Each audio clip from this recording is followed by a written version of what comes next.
My hate brand on. What's happening, everybody? Happy Friday. Right? Shit. What's happening, everybody? Happy Thursday, and welcome to the Dynasty War Zones, the fabulous Big Bet. And we've got a lot to cover with you, and I am looking forward to tonight's show. We are live on YouTube, and I am not alone. I am here with the homie, the good doc of the Dynasty War Zone. He is at DWZ _ Dr. PT. And if you're watching live on the YouTube feed, we have Dr. Kyle currently doing kettlebell squats in his hate brand shorts. God bless him. They are great. Notice they're not catching at the knee. Oh, side profile. Check out the donk. Thick with 2 C's. Thicker than a bowl of oatmeal. See, this is what you miss when you're not watching the Dynasty War Zones, the fabulous Big Bet. We'll talk more about our sponsors here in just a minute. Dr. Kyle, man, a lot less injuries for you to talk about this week. You having a good week there in the NYC? Yeah, no complaints. Just I don't know if you heard me counting, but I did over 1,000 of my kettlebell squats, and now I'm out of breath. It felt like some Ron Burgundy math to me, like you were hamming it up a little bit. But good to see you repping the sponsor, man. But before we'll save that. We'll talk more about Hate Brand when we get to the segment they sponsored. But we've got a lot to cover. Any injury news you want to give these people? Any tidbits? Anything before we start into the show? Nothing yet, but I'll see if I can pull some stuff up before we get to the end. I know Nuke did not practice today, but I'm wondering if that was simply a Veterans Day off. But we'll keep an eye on that. That's typically what it is. My butt cheeks don't get clenched on veterans until Friday. The only time I ever get really freaked out by injuries, really on anybody, to be quite honest, even big name rookies at this point, is if for some reason they either practice Wednesday and then leave practice early on Thursday or Friday. That's always a big red flag. Or if they don't practice at all, that's also a big red flag. But like last week, I'll give you a great example: Darren Waller and Josh Jacobs. No practice Wednesday, no practice Thursday. Both got in a limited session on Friday. Boom, both played on Sunday. That's typically the way you're going to see it a lot, especially with so many players nicked up already. Why risk it, especially with veterans like a Darren Waller?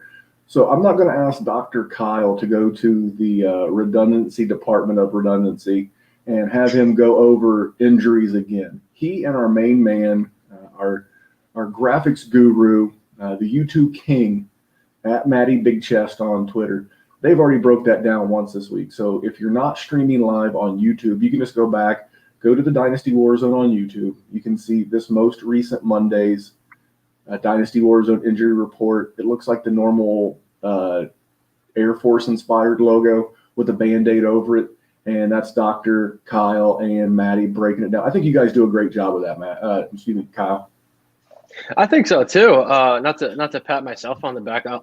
I'll pat Matty on the back the first chance I get to see him, because I get to throw the simple stuff at him as far as my knowledge goes with injuries, what to speculate, what matters, what doesn't. On Saturday we touched on Josh Jacobs and Darren Waller and talked about how they were probably going to go, just like they did. But Matty's looked so far deep into depth charts for teams to know exactly who to pick up. He was all over Jeff Wilson last week. Watch this Tuesdays, and then we'll do another one Saturday, and he'll probably have some more pickups for you before Sunday slate. Yeah, again, you guys are part of the team, so I am biased, but I think the content's great. And one thing I want to make sure, for those of you that listen to me on the podcast, I know there's an issue with my microphone. And so this is a condenser mic, which is a very good quality mic, and you can hear the quality on the podcast feed.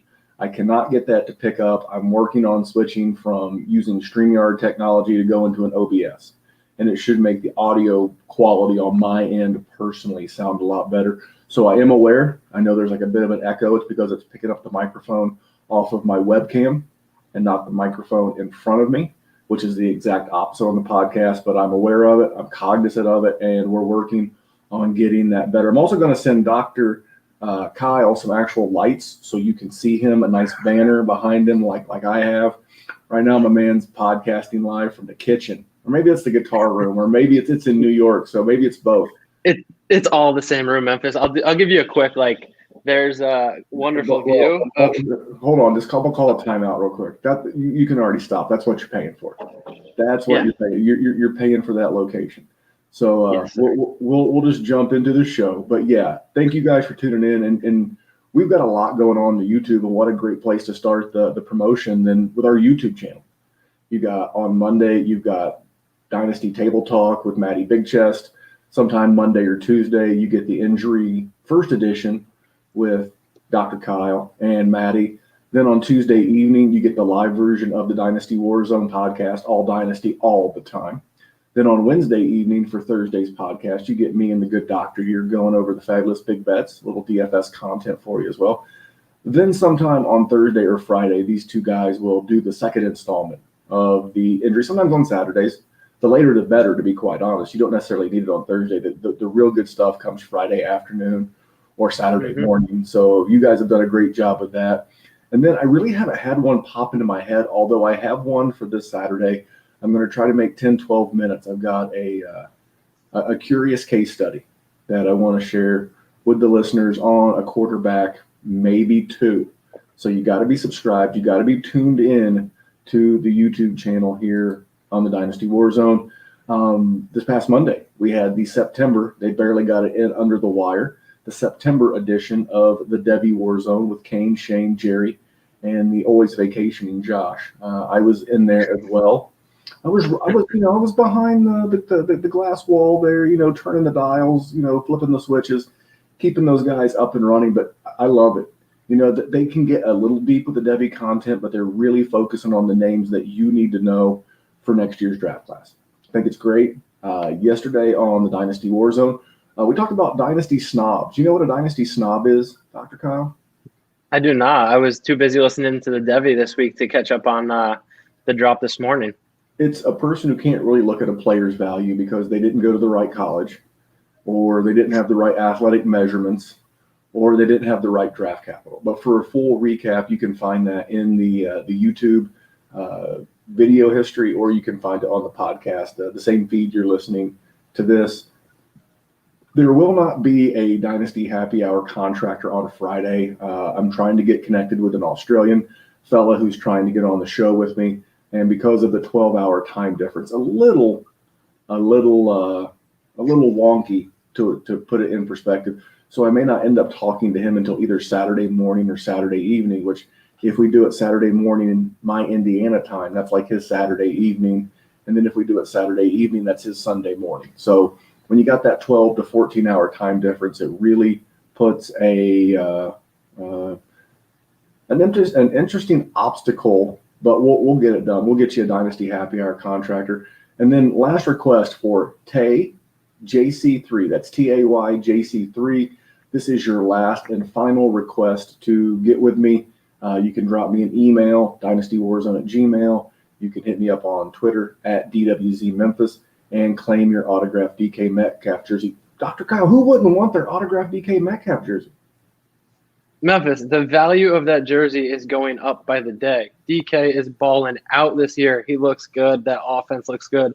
My Russell Wilson for MVP preseason pick looks good, but not as good as whoever this clown may be who's missing out on his Metcalf jersey. Come on, man. Yeah, you got until end of day Monday to get at me, or we're going to do a new drawing for the original entrance on before Tuesday's Dynasty Warzone. And then 5-star reviews. Got one today from a listener. This guy is a great listener. He sent me his Patrick Mahomes trade, and I'm going to cover that on the Dynasty Warzone on Tuesday with Jerry. We're going to break it down. I did go ahead and respond to him so he could get some feedback in the immediacy. But if you leave a 5-star review, what's the best part about 5-star reviews, Dr. Kyle? They are free. They are 100% free to go to. Now, from talking to this particular listener, he was like he had to download. I think he had to download Podbean maybe, because one of the streaming services did not have a rating and review. Can you believe that in 2020, Dr. Kyle? Are you? You can review everything. My wife reviews me every day. Yeah, but you know what? She's not wrong. So it was Frank. It was Frank Ribble. I hope I get that correctly. And he said he usually listens on Spotify, but he downloaded Stitcher to leave that 5-star because he wanted me to cover his trade. And I'm going to take care of his trade as soon as Tuesday on the Dynasty Warzone. If you want your trade review, hook us up with a 5-star. Apparently on Stitcher, iTunes is the best because of the algorithm. But that's where we're at, Dr. Kyle.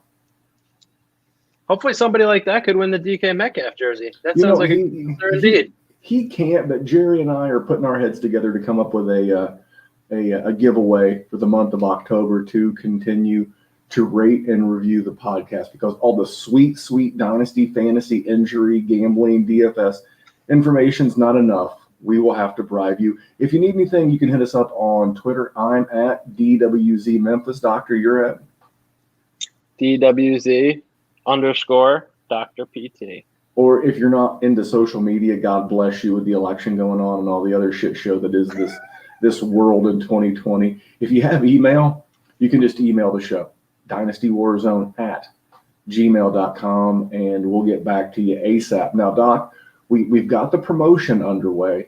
Are you ready to start talking about the bettings in segment number 1? Yes, I am. I'm not looking forward to talking about last week, but we have to keep ourselves honest. So I am ready. You got to be accountable. Well, this first segment is brought to you by Viridian Global. That is VERIDIAN, Viridian Global, and they are the official apparel provider of the Dynasty Warzone. Man, they've got the T-shirts, they've got hoodies. It's October now. We're 100% into hoodie season. The hoodies are great. They have tank tops. If you want to wear the hoodie to the gym, take the sweatshirt off and then have a tank on underneath. I'll say tanks for buying a tank. And, they have Raglans, which is your classic baseball shirt. You get the baseball playoffs going on right now. And all of this is going on with conjunction with our friends at Viridian Global and our graphics guru, Maddie Big Chest. They've done a great job nailing the logos, nailing the styles. And the best part, Dr. Kyle, did you know you get free shipping on orders over $75?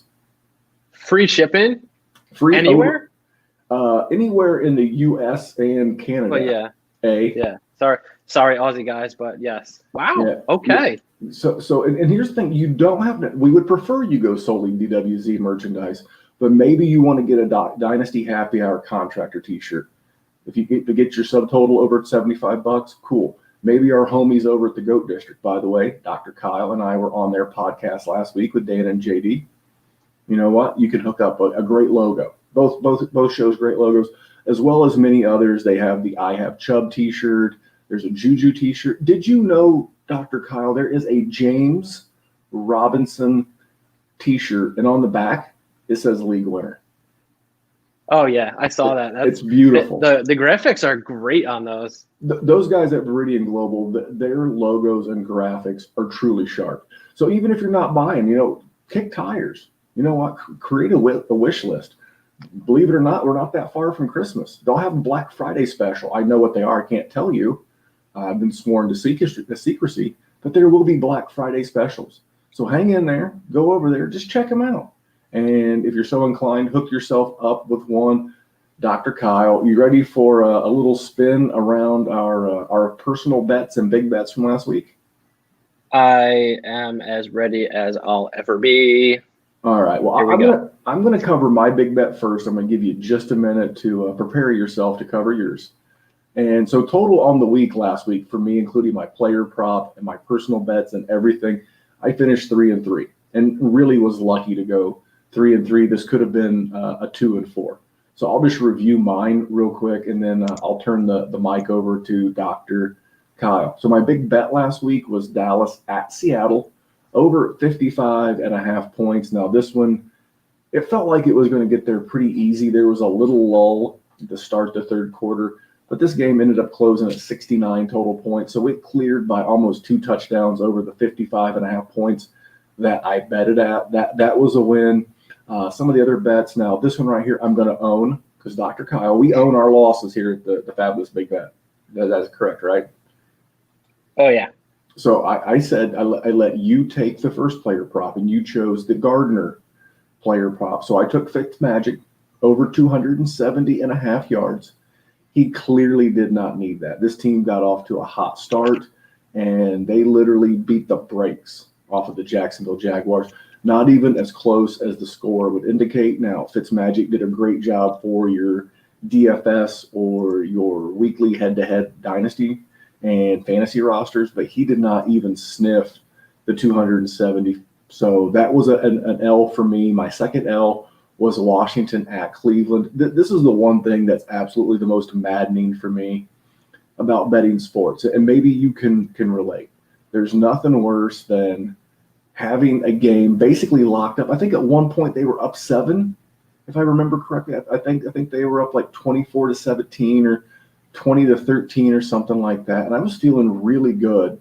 And then 3 Dwayne Haskins INTs and a fumble later, and they ended up losing by 14. I was like, unbelievable. And then but I didn't learn my lesson because, both of these bets were made, but beforehand. I took the New York Football Giants plus 4.5 against basically 60% of the starters with the San Francisco 49ers, and that was an L. And the one thing I'm always going to look for value, but I'm going to be very prudent because we talked about this, maybe it was last week or 2 weeks ago, Dr. Kyle, that if you had just bet the better head coach in games, like if you bet Belichick or you bet, I'm drawing a blank, the guy in Seattle, I can see his face chomping. Pete Carroll, Andy Reid. If you bet these the better head coach in every matchup, it just seems like you got there this past Sunday. If you'd bet Belichick over John Gruden, winner. And I learned a very valuable lesson. Even though I like Ron Rivera, I just can't bet on this football team anymore. And then I did have 2 other wins last week, and one of them I got extremely lucky. I had on an early look ahead line, I had Tennessee plus 1.5. Now this game closed. Oh, you bastard! Well, I want to cover that before I let you cover yours. Now I got that on what's called a look ahead line. Normally, FanDuel is very good about dealing look ahead lines. They will.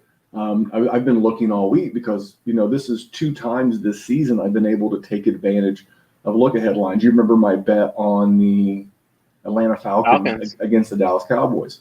This one right here, I got Tennessee plus 1.5, and the game closed a full 3 points the other way, where Minnesota was getting the 1.5. And this is the importance of look ahead lines. This is why I'm always looking. Now they're not on the board right now. My presumption is that they're not on the board due to the whole COVID situation, and they don't want to get burned on this. But this is at least the second time that I know this has happened. So the Steelers and Tennessee this was before the COVID news, by the way, Doc. Before the COVID news, when the early look-ahead lines were out, I was looking at this Sunday at my son's Little League game. Now, don't tell him I was supposed to be watching the Little League game, but I was actually watching football on my phone and looking at look-ahead lines. And the Steelers were getting 1.5 at Tennessee. And then somewhere along the line that flipped to where now the Steelers are giving 1.5. So this is why if you have these apps, and I use several. I use William Hill. I use BetMGM. I use DraftKings. I use FanDuel. Obviously, my favorite is the mybookie.ag. But I look through all of these things, and that's the important of the look ahead line. And then my final personal bet was I took Buffalo minus 1.5 at home against the Rams. And that ended up being like no sweat to a huge sweat to finally getting the victory. They were going to Falcons this thing. They were up 28-3. And then the next thing you know, it's 28-10 and 28-17. And then holy shit, what do you know? LA takes the lead. And then Josh, the man Allen, led this team back down. And by the way, the BS pass interference call, I don't want to hear it, Rams fan. You live by the bogus PI in week 1 against Dallas, you die by the bogus PI in week 3 versus Buffalo.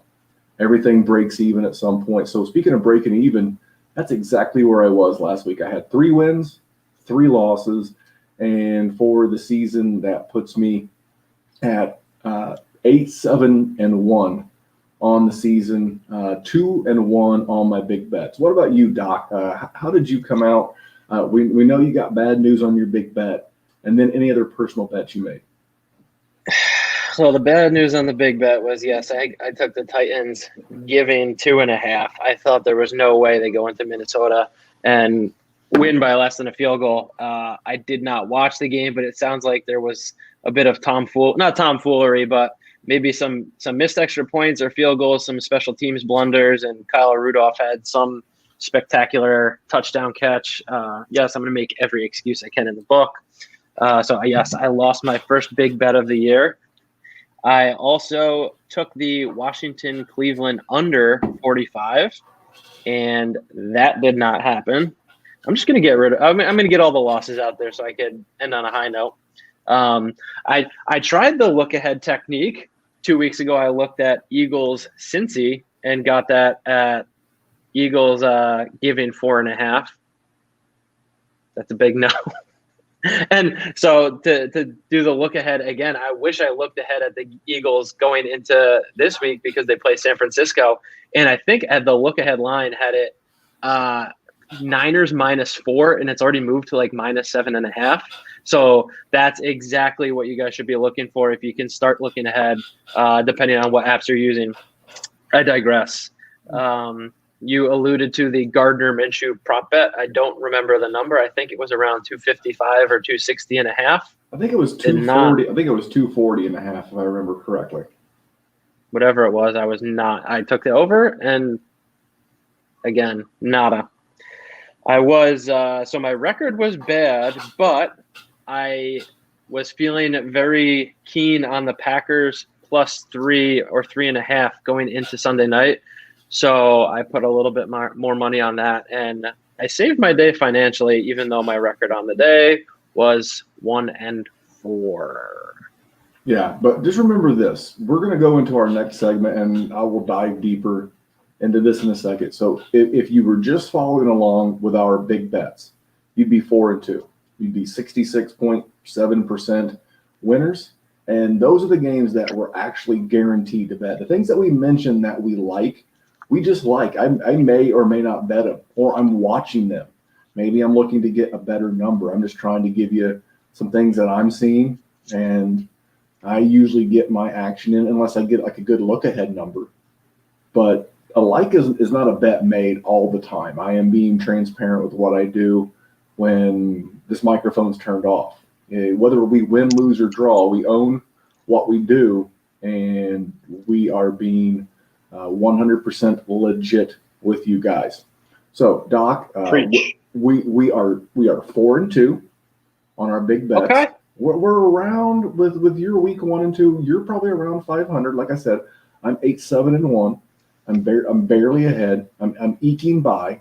I'm actually probably a little bit loser when you factor in the juice, but that's we will soldier on. So we're going to go into our next segment, and this segment is brought to you by mybookie.ag. They are the official odds provider of the Fabulous Big Bet and the Dynasty Warzone, and it's the betting site that I love the most. If you go over there, you use the link on my Twitter at DWZ Memphis, and you go in there, the promo code's pre-populated for you. You go over there. It's also in the show sheet of the show you're listening to. You just click on the link. Boom. It's a hyperlink. Takes you right to the page. And, Doc, you did it. It wasn't very hard. You just got to give them an address in one of the correct states, because I signed up with a New York State address, and that did not go well. And then I signed up again with a different email and a family member's New Jersey address. And here we are, up a couple $100. Hey, and there you are. And they double your deposit up to $1,000, right? Pretty easy. Yep. There is a real customer. I had no issues. No, I have an Indiana address, but Dr. Kyle had to. Is it your mother-in-law, father-in-law's address there in Jersey? Aunt and uncle-in-law. There you go. He's got family. So if you have access to the proper address, you will be in good shape. So head over to mybookie.ag, get hooked up. And guys, that's up to $1,000. If you look at MGM, they'll match you up to 100, or Maybe some of them are up to 50, or if you deposit 100, they'll add 20. Guys, dollar for dollar up to $1,000. Are you kidding me? And it's super easy to use. And by the way, my bookie is literally, I use the web on the phone when I go in. No issues when I use my bookie that way. And I use all the apps. So Dr. Kyle, do you want a quick review of all the betting apps that I use? Let's hear them. Let's hear them. Okay. Now, I should be higher on DraftKings because my wife and I have been stockholders in DraftKings for a little while. And that's going well. Yeah, we've done okay. But the app could be so much more user friendly. It's not horrible. If I graded it on like an academia grading scale A, B, C, D, F, I would give it a B. It's solid. It's not horrible. It's above average, but it's good. Next, I will go to FanDuel. FanDuel, I will give an A- to an A. It's not perfect, but very user friendly. I like it. For all the people that bitch about their DFS play, I like it too. And I give their sportsbook app, I give it an A- to an A. It's very solid. BetMGM Grand, great rewards program. The app is a dumpster fire to use. To actually call it a dumpster fire, in my opinion, it looks great. It looks very slick. I like the colors of it. Great. The usability and the functionality of it suck. William Hill is very slick and very polished. But I will tell you, unless you have a driver's license from a state with the correct address, you're not going to be able to get action on William Hill. I like it. I would give it a B. But you know what? My bookie, I'm going to give it the same A to A- as FanDuel. It's great. Love the action, all the sports, online casino. And there you go. I wasn't planning on doing that, but I just downloaded MGM for actual use this week. I'm not impressed, man. That's a stinker. MGM's a stinker? The MGM properties are great. Their app is a stinker. Is a stinker. One thing I will say for both DraftKings and FanDuel, they both do have nice tie-ins, so you can operate out of the same bankroll for your sports book and your DFS play. So there you go. Little impromptu sports book app review right here on the show. I'm going to jump into the first game that I like. Now, remember, disclaimer, I have not bet this yet. I'm currently, it's on my radar, and this is one that I want to continue to see. I would love the number to go a little bit lower. I'm going to continue to hear what the pro bettors are saying on this game, but I like Buffalo -3 at Las Vegas. I think the number should be probably closer to 5.5 to 6. And I think this is an overreaction to the LA Rams making the big comeback. And the Raiders offense is just so depleted right now at the wide receiver position. No Bryan Edwards, no Henry Ruggs, no Tyrell Williams. It's really going to be Nelson Aguilar. It's going to be Darren Waller and Hunter Renfrow and the backs. And this Buffalo offense, their defense has not been what I thought it was going to be. Like, I really thought Buffalo, that defense, was going to have a lockdown defense. I really think that Buffalo is going to come in here. They want to continue to pace that division, the AFC East, and really stay that game out ahead of New England. I think this line's a little bit off. I hate going road favorite, but in this case, I think Buffalo's the better team. I think it's considerable. I think Las Vegas is a little overrated as well due to the New Orleans win. And I see Buffalo winning this game somewhere in the neighborhood of like 28-21, 28-20. But I don't see the big comeback out of the Raiders. Dr. Kyle, what do you think about my first like? Again, not official bet, but a game that I'm liking here for the Raiders and the Bills. Memphis. I don't want to get into too many of the details that I know or that I'm thinking about that game. Let's just say I will be talking about that game very shortly. How's that sound? Sweet. Well, then go on to the first game that you like, that you're leaning toward. Maybe not an official bet yet, no action, but you've got a keen eye on. So yeah, there's a trend with all of my games this week as far as what the spread is. Again, a road favorite. I like the Arizona Cardinals going into whatever Carolina the Carolina Panthers are in, North Carolina. Only giving 3.5. Now they got spoiled by Detroit this past week. I don't think anybody saw that coming. Even Matt Patricia probably. Definitely not Jerry Sinclair. I don't think he is a Lions optimist, so he was probably pleasantly surprised at the end of the day on Sunday. But I think the Cardinals are going to come in angry. I think they're going to come in very motivated after losing a game that they probably thought they were prepared for and felt they were going to win before they even flipped the coin into Carolina.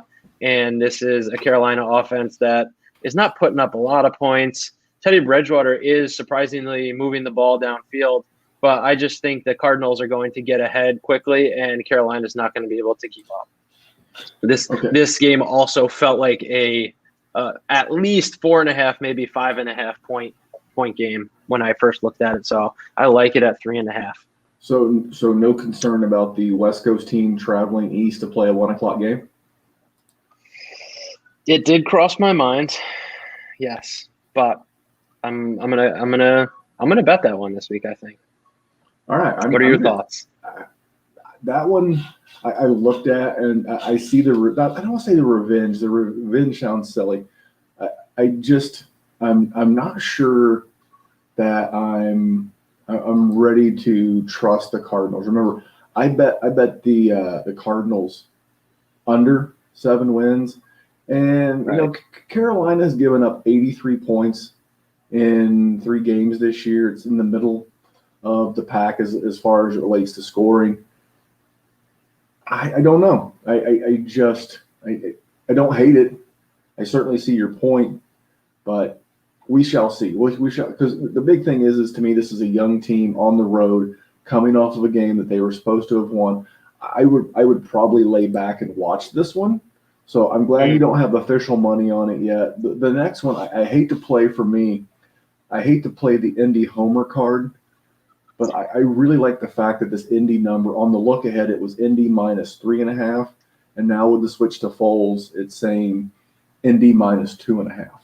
I don't think Nick Foles matters. I think Nick Foles is the relief pitcher that you bring in. I'll use a baseball analogy. You've been watching a guy throw 98-mile-an-hour heat for, 6 innings, and then here comes the guy off the bench throwing, all breaking, balls and off-speed stuff. And you just really can't get your timing. But Nick Foles, the starter, is not impressive. Go back and look at his QBR in the first 3 games of the season last year when he was with Jacksonville, and then go back and look at his QBR in the 3 games after he came back from injury in Jacksonville and realized he got benched for the mustache Gardner Minshew.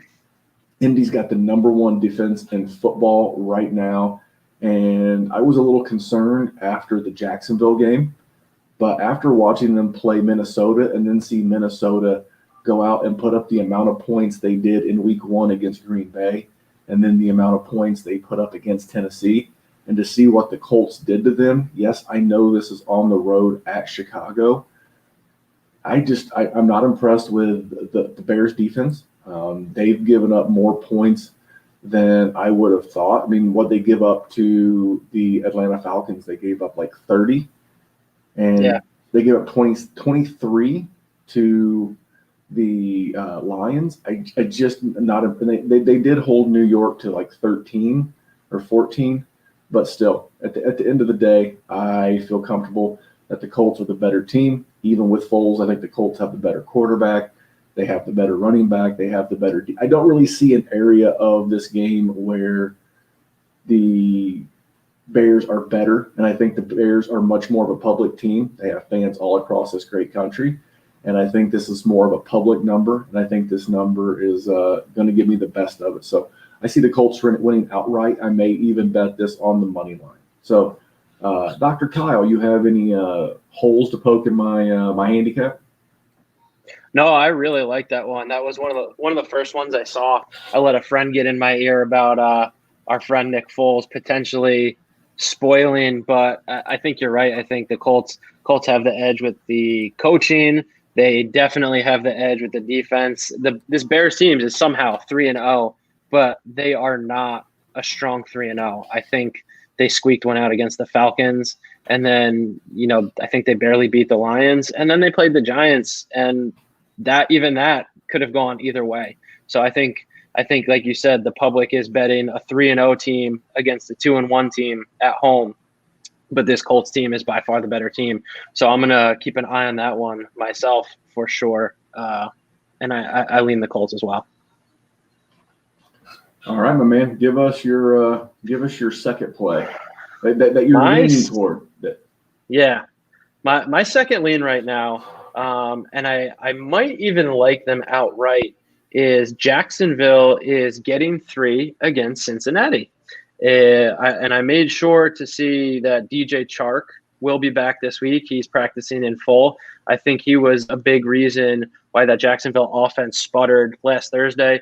And don't forget, there were some big throws downfield that Chris Conley, how many chances will that guy get? But he dropped a couple and probably cost me my Minshew over bet. But I think Minshew is going to have a great game this week. I think that Dolphins defense they faced last week is getting better by the second. This Cincinnati Bengals defense is not. That defensive line is atrocious. I think Gardner will have time that he didn't have last week, and he'll have one of his weapons back. So I really like the Jaguars getting 3 against Cincy this week. Yeah, so the big reason why I agree with your like there is just simple rest. Look at it this way. Jacksonville played a game where they got their brains beat out, in about 2 quarters, and, DJ Chark should be back. So they've had 10 days rest. Now let's go on the flip side. Cincinnati just traveled to Philadelphia and basically played a 5-quarter game. So, are they emotionally spent? They've been in a lot of close games. I guess the Cleveland game wasn't as close as the final score would have dictated, 35-30. But sure. you play a nail-biter against Philly that you're supposed to lose. You play in a nail-biter against the Chargers that you were real close in. I don't know how all of a sudden Cincinnati's giving points. Even though I think Jacksonville, they had the worst over and under win total of the season at like 4.5 coming into the year. That team has played hard to date. Now the win could come out of their sails, but I would much rather have the 3 than lay the 3. Yes, Joe Burrow is the better quarterback, but I think Jacksonville's got a better overall team. And there's not a coaching staff that I hate more in the league than the Cincinnati Bengals. So if I said earlier, if you just bet the better coach, Doug Marrone, even though he'll be fired at the end of this season, he's a better head coach. So I like the more rested team. I like the team with the better head coach. And even though I think Joe Burrow is the better quarterback and will be by a country mile in the near future, I think it's close enough today that I'd rather have Gardner, the mustache, and the Jag. So I don't hate that bet. All right, it's big bet time. Are you ready to get down on a big bet? We're 4-2. We got to keep the streak alive. These are the ones that I've already bet mine. Have you bet yours? I have not, but I will be. We finish at 10:30 today. I will have bet mine by 10:35. I will hold you to it. Now, I bet mine early, and I'm glad I did because it went up 0.5 point. I bet New Orleans at Detroit over 54 points on mybookie.ag. First of all, both of these teams have given up on average over 30 points a game. Both of these teams have given up more than 90 points. A lot of games have went over this year, and I just see this one having shootout written all over it. Detroit should have no problem upholding their end of the bargain. The only game where they put up 23, they didn't have Kenny Galladay. Now Kenny Galladay's back. We're going to talk more about that game when we get into the DFS segment. But this is one of those games where, like, very similar to that Browns-Bengals game. I see it being like 31-35. And this is not even at 54. It's not even the highest over-under on the board. Believe it or not, Dallas is higher than this. And I believe in these two offenses. In Atlanta, I think, too, is like 58. Miami and Seattle. And here's the thing. I get 2 good quarterbacks, Matt Stafford and Drew Brees, in a dome. Drew Brees, Michael Thomas returned to practice on Wednesday. Alvin Kamara has been on fire. And then Detroit, same thing. They got Kenny G back last week, looked pretty good. Another week removed from his hamstring injury, which allows Marvin Jones to go back to his natural too. TJ Hawkinson, they've been playing great. And they've got a three-headed monster at the running game. I mean, like I said, to see this one being, even if it was 27-28, I still clear the 54. So for me, I'm not intending it to be this way, but for the third week in a row, for the fourth week in a row, I am taking a side here, and I am going New Orleans and Detroit over 54 per mybookie.ag. Doc, what is your big bet? So my big bet, you already discussed. Buffalo giving 3 against the Vegas Raiders, who are banged up and about to be outcoached. I think I am drawing a blank on the Buffalo Bills coach, but they have flipped that team from nothing to arguably probably a top 5 AFC team right now. And Josh Allen proved last week and numerous times this season, his accuracy has gone up. He is a playmaker with his feet through the air as well. His accuracy downfield is one of the best in the league right now. I don't see any scenario where either the Raiders get ahead and Buffalo does not come right back. But I see Buffalo potentially getting ahead and running away with it with Josh Allen's arms and legs and just out-coaching a John Gruden team that has Hunter Renfrow and Darren Waller as their top 2 receiving options, and Derek Carr is their quarterback, who is a country mile behind Josh Allen at this point in his career. Now, if you had a rewind button and you went back and you told people on Twitter or the world of sports in general that Josh Allen could be arguably number 2 in the MVP race behind Russell Wilson, what do you think people would have said about you? They would have said, "You must be a Buffalo Bills fan." Yeah. Though there was definitely some buzz from some people in the preseason that Josh Allen, because of his odds for the MVP, that there was, he was potentially this year's Lamar breakout. And by the way, the head coach of the Bills you were looking for was Sean McDermott. Yes, I knew he was Irish. That is him.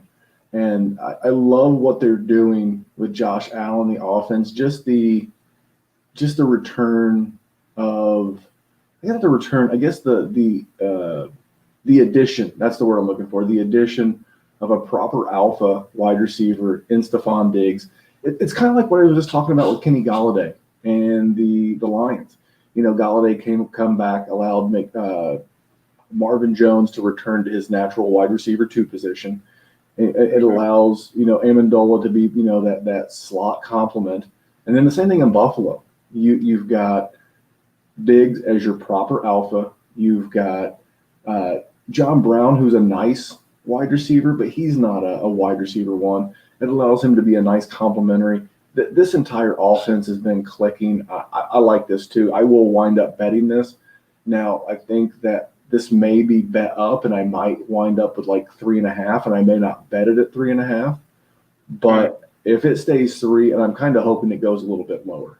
I don't know that it will. Depends on the public money, but I love it, man. I think you brought it strong with the gambling segment. Anything to talk about unders, overs, totals, bets before we go on to the DFS section?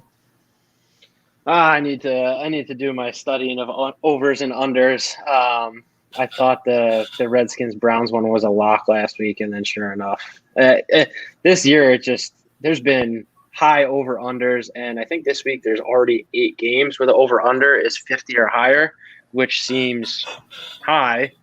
I think we're seeing the result of no fans potentially in the stadium is allowing quarterbacks, and there's very few holding calls. I think there's still teams who haven't had a holding call against them 3 weeks through the year.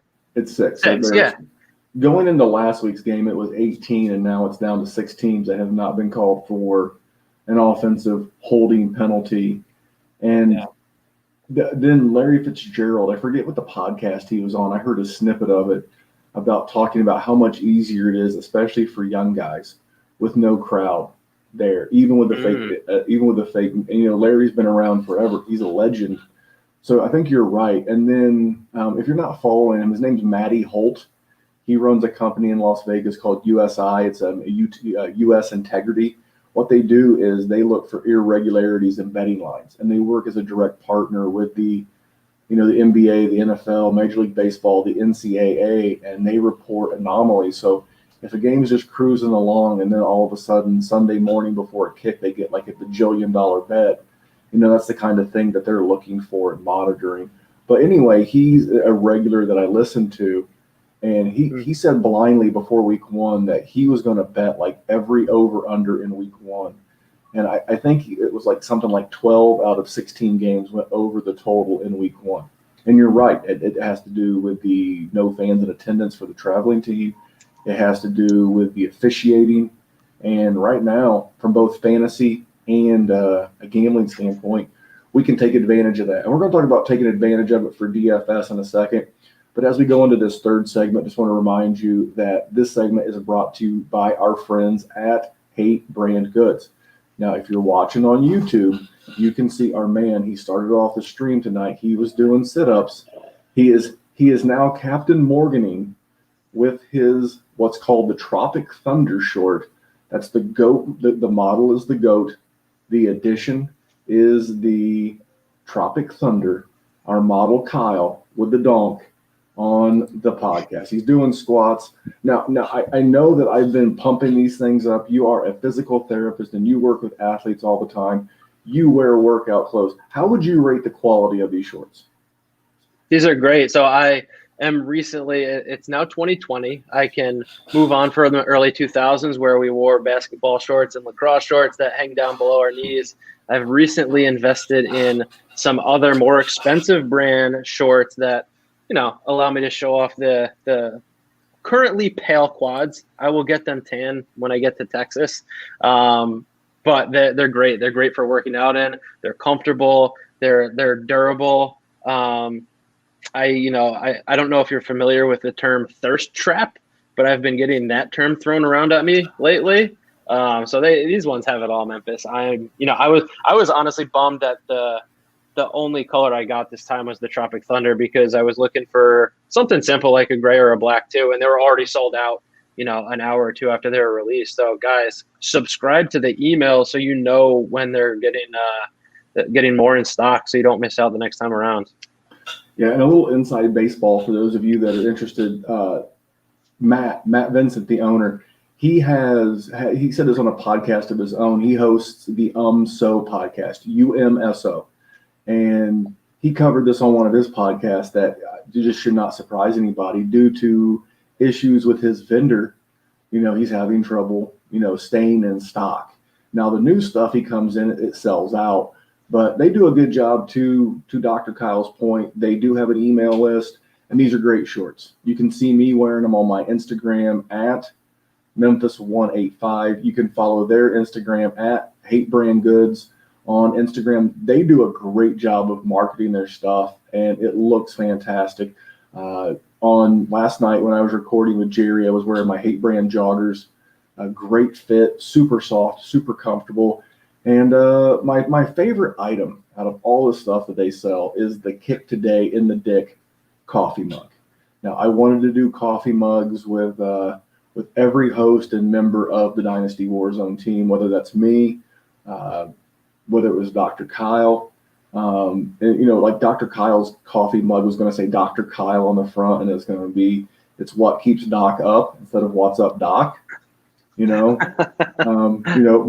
was going to say on the front, Matty Big Chest. On the back of the cup, it was going to say big checks equal big paychecks, big pecs equal because he's Matty Big Chest. Jerry's was going to say how the man of the hour got his power. But unfortunately, we'll have to do those on T-shirts because the ability for us to do mugs just isn't there. But this is the mug that I drink my coffee out of. And guys, whether it's the shorts, the mugs, the joggers, just check them out. Head over to thehatebrand.com. That's HVIII.com.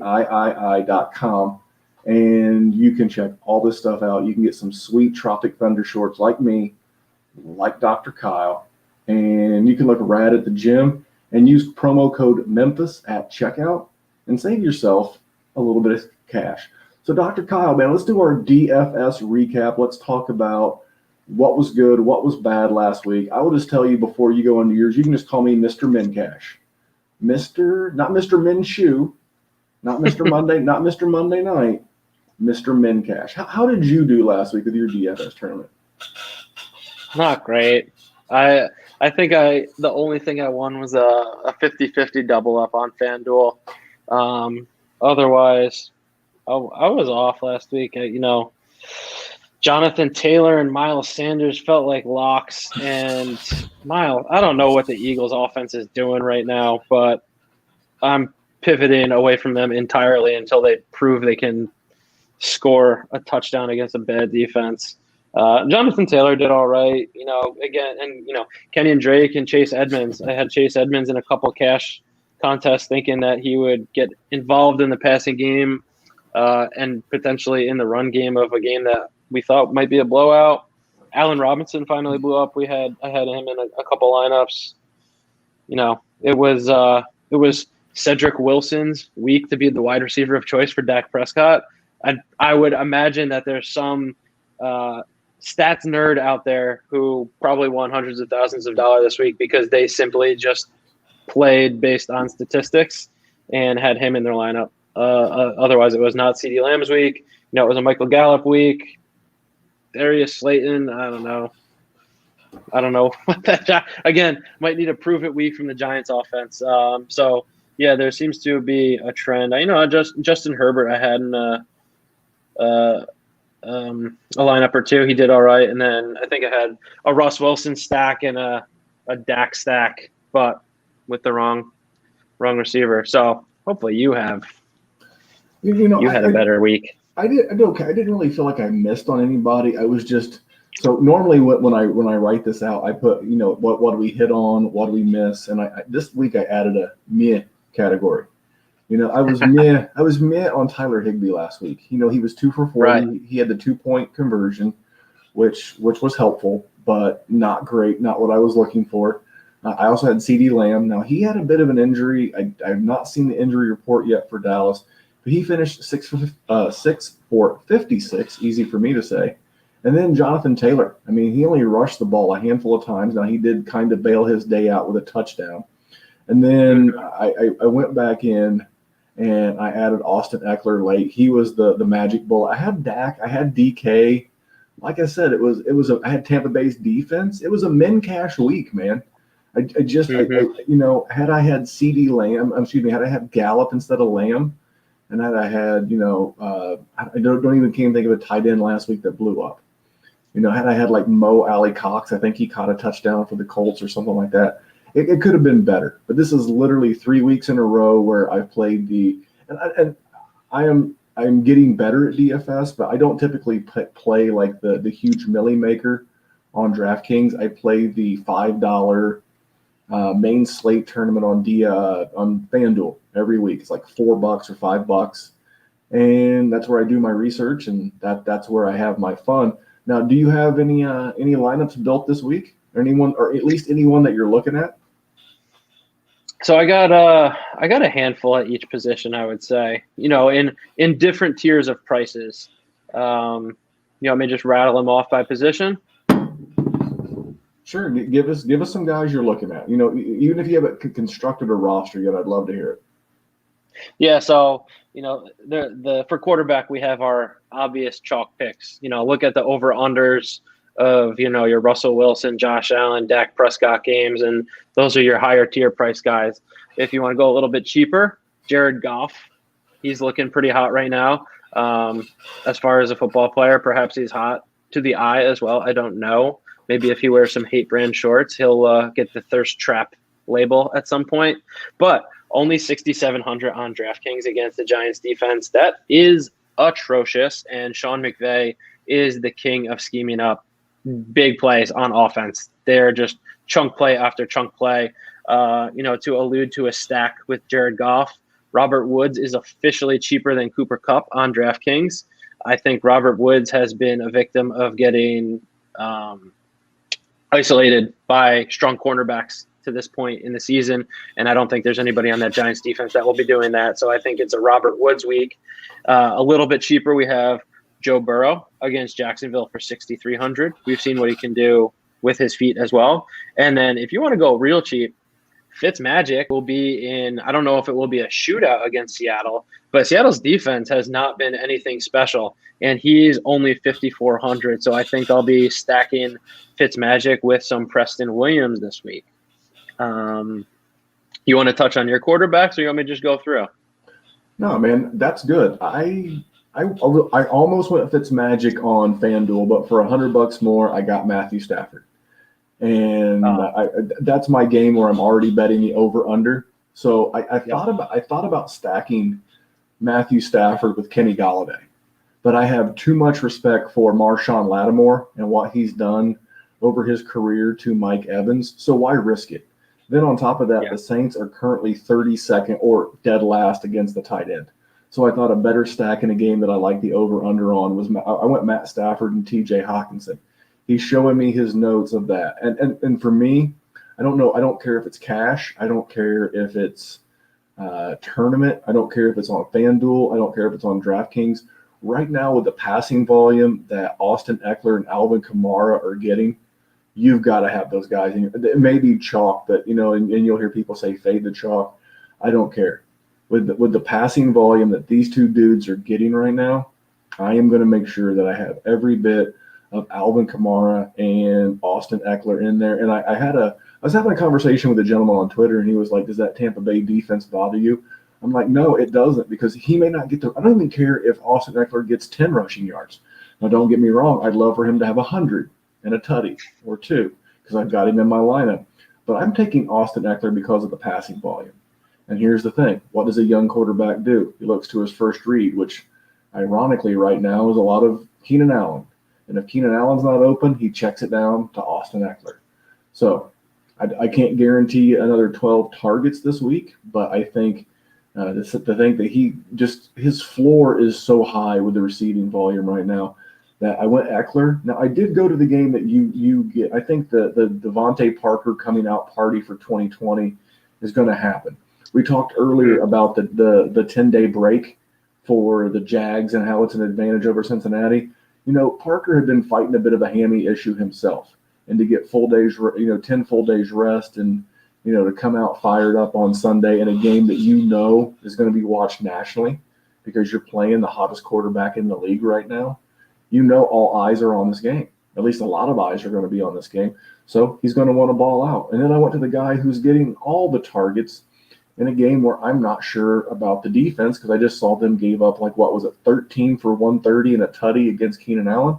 I put DeAndre Hopkins in there. So my three wide receivers on this lineup are Parker, Hopkins, and then I went back to the CD Lamb. It was the last position that I filled on this roster, and he was 5,600. Now, if he's injured or somewhat limited, but I don't think that you beat Cleveland by attacking their cornerback one, Denzel Ward. I think he's very good, which tells me it's not going to be an Amari Cooper day. That tells me it has to be a Gallup or Lamb day. I think if Lamb's healthy and he's out there, it could be his day to shine. So I'm going to continue to chase Dak in that upside. And then in my flex position, I went back to the well, man. I went Jonathan Taylor, $7,500 on FanDuel.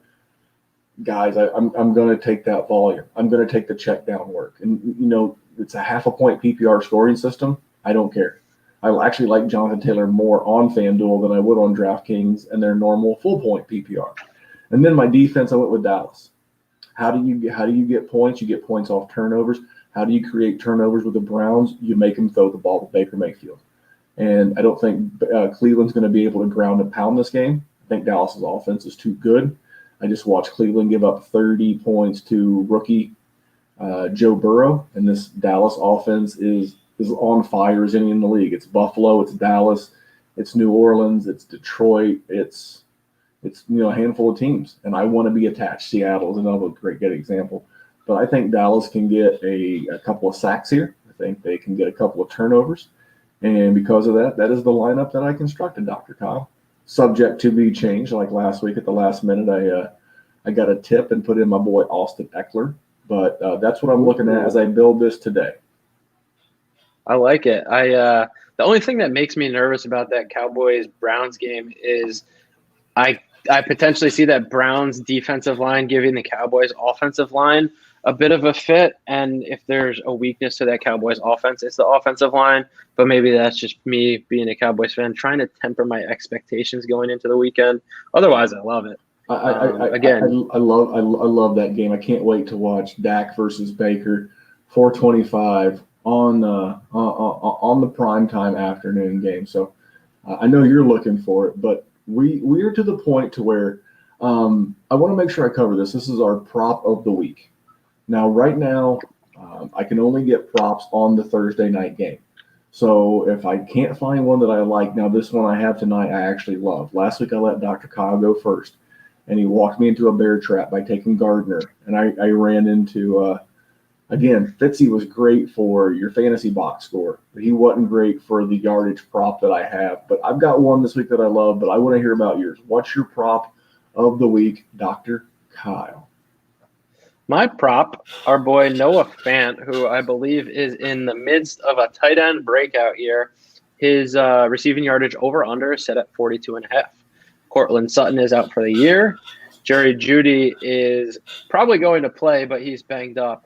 And this Jets defense, I don't know a name of a linebacker that will be able to cover Noah Fant. So I think we're going to see, I think it's going to be a run-heavy game. But Brett Rippon, I wonder if, and any relation to Mark Rippon? If I remember correctly, I heard today that it's his son. Oh, okay. Well, I think he's going to lean on the running backs and tight ends in this game as a guy who will probably not be taking advantage of a bad Jets defense and trying to move it downfield. So Noah Fant over 42.5 receiving yards. What about yourself? I found one that I loved, and originally I was going to go with Melvin Gordon over. Let me make sure I got this correct. I was going to go Melvin Gordon over 62.5 rushing yards on FanDuel. FanDuel does a great job of putting out their props on the Thursday night game pretty early. You can find like first touchdown scored or multiple touchdowns, but as far as like their rushing yards and things like that, FanDuel, they usually have it out by Wednesday afternoon, so that's why I have to use it. I would obviously much rather use mybookie.ag, but I want to give you a prop bet for tomorrow night's game, Thursday if you're listening to the podcast. And you can go one of two ways on this. You can go Melvin Gordon over 62.5 rushing yards on FanDuel, or Melvin Gordon over the combined 83.5. I actually like the combined 83.5 combined passing and receiving yards just a tick more. And the Jets gave up 57 yards rushing to Josh Allen. He's a quarterback. So that's 5 yards short of what you would need with Melvin. They gave up 92 to Raheem Mostert and 77 to Jerick McKinnon in the same game. And they gave up 59 last week, the Jets did, to Jonathan Taylor. And then they gave up a bunch to Naheem Hines and Jordan Wilkins. I think this is going to be a close game. The lines currently pick them anywhere. Maybe it's a -1. Depends on where you get your action. And to Dr. Kyle's point, that's why I like the 83.5 over with Melvin Gordon, because much like we talked about earlier with another quarterback, I'm drawing a blank, but it's first read check down with Justin Herbert. It's first read check down. What's Brett Rippon going to do? He's going to look at Jerry Jeudy up. He's too covered. I'm going to check it down to Melvin. Add in the fact that going into the game, Philip Lindsay is still listed as questionable. I never like playing questionable players on Thursday night in fantasy because the coaching staff knows that if they can hold him out of that game, they're going to get 10 days rest. I think you're going to see a lot of Melvin Gordon, a little Royce Freeman, no Philip Lindsay, and because of that, I'm going over Melvin. On top of that, Melvin had 78 rushing yards versus Tennessee. He had 70 versus Pittsburgh. Now, he only had 26 versus Tampa Bay, but this Jets defense is nowhere near the Tampa Bay defense. And so because of all of that, my handicap is Melvin Gordon over 83.5 combined passing and receiving yards. What do you know about that, Doc, as we take this one in for a landing? I love it. I love it. A nice smooth landing on a runway, not in the Hudson River, hopefully. Yeah, I don't remember that guy's name. Sully. Yeah. We're going to land this one a lot smoother. Looking forward to a better week. Remember our big bets. I'm going over in the New Orleans-Detroit game. You are going Buffalo. I already put it in. Buffalo -3. Buffalo -3. I'm keeping an eyeball on that one. And then you've got our DFS and other things we're looking at. Remember, we're going to be tweeting out a lot of stuff, going live on YouTube a lot between the start of the Thursday night game and the end of the Sunday night game. So if you're not subscribed to the podcast, the YouTube with notifications turned on, you're doing it backwards. You're doing it backwards. It'd be like having those great Hate Brand shorts on backwards. They'd still be comfy. You just have too much room in one area and not enough room in the other, Dr. Kyle. No comment. So anyway, please make sure to check out our sponsors, the guys over at Viridian Global, for the t-shirts and sweatshirts and the tops of the fashion world here for the Dynasty Warzone. Be sure to check out our friends over at thehvii.com for all their sweet athletic gear and their athleisure. They got a ton of fashion stuff too.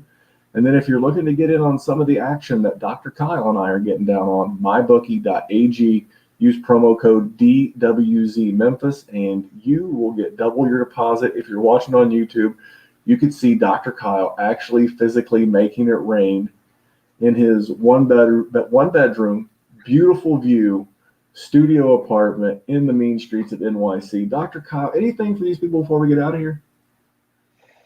Guys, hit me up on Twitter. Ask me questions. What do you want to know? What do you want to hear from me? I know it could sometimes be a little bit quiet. Maybe I'm not sure what you guys want to know. So you listeners will drive the content of this podcast. That's the beauty of having that direct contact, especially in the Patreon. So let me know. If it's as simple as me saying somebody's probable or questionable, let me know. If you want to know other lines I'm looking at, message on Twitter, or at me on Twitter at DWZ_Dr. PT, and I'll give you the best I can. Well, let me make this easier for both you and the listener, okay? There's a lot of other great PTs and doctors and stuff doing stuff on Twitter. Whatever they're not answering or however they're presenting their content, ask Dr. Kyle what you want to know. If you've ever followed another doctor on Twitter and been like, man, I wish this doctor would have said this. Or, hey, I would love it if you presented it like this. Now, I can't guarantee you Dr. Kyle's going to do that. But if you want the information presented in a way that you would like to see it at least tried, give him a follow. Give him a shout on Twitter at DWZ_Dr. PT and see if he can hook you up. Guys, for me, if you need anything, hit the email the show, dynastywarzone@gmail.com, or you can hit me up on Twitter at DWZ Memphis. And the show's at Dynasty Warzone on both Instagram and Twitter. So on behalf of Dr. Kyle, I am Memphis, and here at the Dynasty Warzone, the fabulous big bet, we will remind you that money won is twice as sweet as money earned. And until next week, we'll talk to you soon. Take care, guys. Well, I'm thrilled these batteries made it. Hallelujah, Jesus. I think you're still alive right now. Nice. Yep. A little behind the scenes.